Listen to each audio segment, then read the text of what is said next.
एक बात बहुत स्पष्ट है कि श्रीमद् भगवद गीता पूरी मानव सभ्यता के इतिहास में संपूर्ण मानवता का सर्वश्रेष्ठ संविधान है। गीता का संदेश ईश्वरी वाणी और उसके प्रत्येक अध्याय में लिखा हुआ है श्री भगवान वाच। अर्थ ये हुआ कि भगवान ने ये कहा है और भगवान ने ये गीत गाया है। ऐसा कोई प्रश्न नहीं है, ऐसी कोई समस्या नहीं है, ऐसी कोई चिंता नहीं है जिसका गीता के द्वारा समाधान न हो।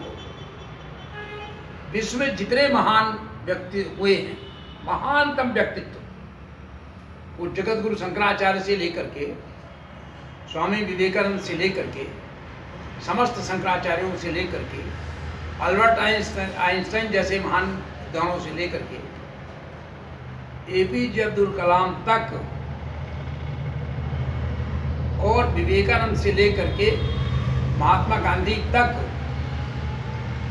और बाद के चक्रवर्ती राजगोपालाचार्य, राजेंद्र प्रसाद और सैकड़ों, हजारों, लाखों, ये सब गीता से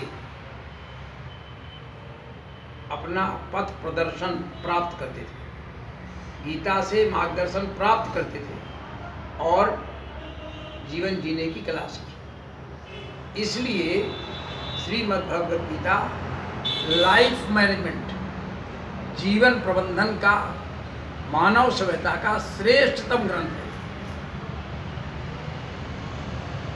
दुनिया के महान विद्वानों ने माना है कि जिसने एक बार उपनिषद पढ़ लिया वो उसको उपनिषद से अच्छा फिर कुछ भी नहीं लगता। यह सच है। लेकिन श्रीमद् भगवद गीता उपनिषदों का सार है, सारे उपनिषदों का सार है, निचोड़ है। 108 उपनिषद पढ़ना, तो प्रारंभ करना है। यदि पढ़ने का मन है, समझने का मन है, तो प्रारंभ गीता से किया है। मैं अपने 40-50 वर्षों के गीता के पढ़ने के एक्सपीरियंस के आधार पर कह सकता हूँ कि श्रीमद् भगवद गीता सब कुछ है। गीता माँ है और माँ के लिए क्या करती है तो बच्चा ही जान सकता है। इसके लिए कहने का कोई शब्द नहीं, कहने का कोई शब्द नहीं। वो वाणी से परे, ज्ञान में भी और सब कुछ। गीता तो वो बताती है न ज्ञानेन सदृशं पवित्रम ह्य विद्यते, ज्ञान के समान पवित्र इस श्रेष्ठ में कुछ भी नहीं।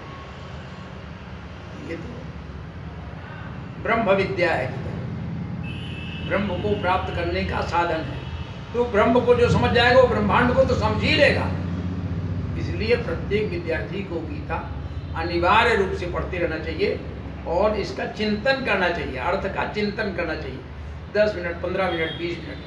और तब भगवान ने जो कहा है उसको एक लाइन में यदि हम कहें कि चलो इसको तो समझ लो कम से कम, वो है योगस्था कुरु कर्माणि। योगस्थ होकर के कर्म करिए। जो भी काम आपको करना है वह योगस्थ होकर करिए। ये योगस्थ होकर के क्या है तो भगवान ने परिभाषा दे दी, योगा कर्मसु कौशलम।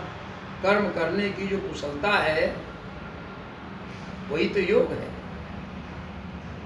इसलिए हम सबको गीता अनिवार्य रूप से उसका अध्ययन करना चाहिए, पढ़ना चाहिए। समस्त छात्रों को, समस्त बुद्धिजीवों को, समस्त किसानों को गीता के आधार पर बहुत अच्छी तरह से सुखमय जीवन जिया जा सकता है। यही मेरा संदेश है। केशव विश्वविद्यालय गीता को अपना सर्वस्व, श्रेष्ठतम मानव सभ्यता का संविधान मानती है। बाकी संविधानों में संशोधन होता चला जाएगा, कठिनाई होगी, परेशानी हो सकती है। लेकिन गीता में जब से लिखी गई है, पिछले 5000 वर्षों से गाई गई, कलयुग के लिए श्रेष्ठतम है। और वह भगवान व्यास ने लिखा है, इसको भगवान कृष्ण के सामने बताया, और इसलिए इसको करना चाहिए।